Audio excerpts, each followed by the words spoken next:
The COVID-19 pandemic has made virtual learning a new reality for students, parents, and teachers, but learning through a screen isn't working for everyone.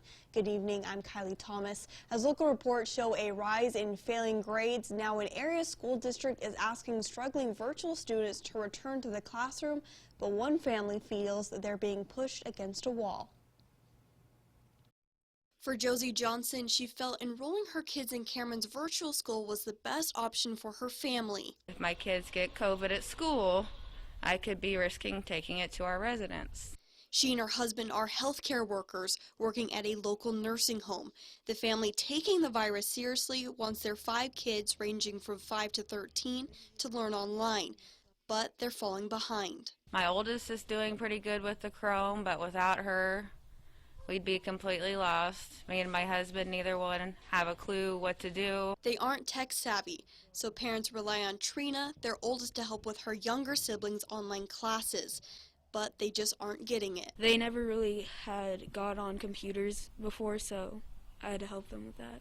It's harder to learn like that. Now the school district is stepping in. We really do need your kid back in school if they're going to continue to fail. Cameron School District asking students to return to the classroom if they aren't succeeding online. Cameron Superintendent says no ultimatum has been given, but the family doesn't feel that way. Basically said I'd have to homeschool them too because they wouldn't be accepted for the second semester of virtual learning if they had missing or late assignments a lot.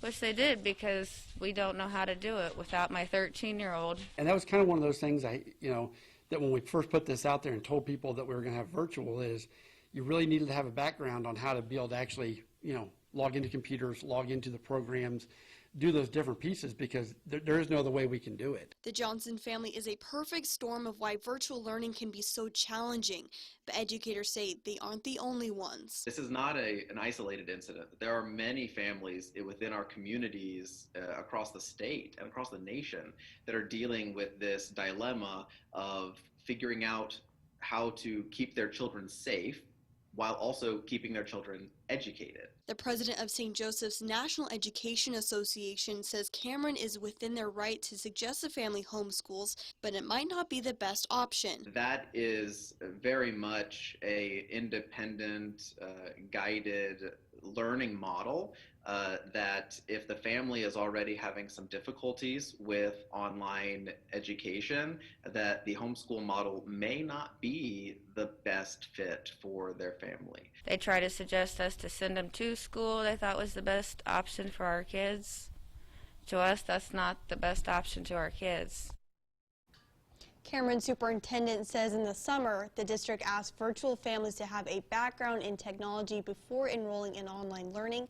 Josie Johnson said the family will begin homeschooling her 4 youngest children after Christmas.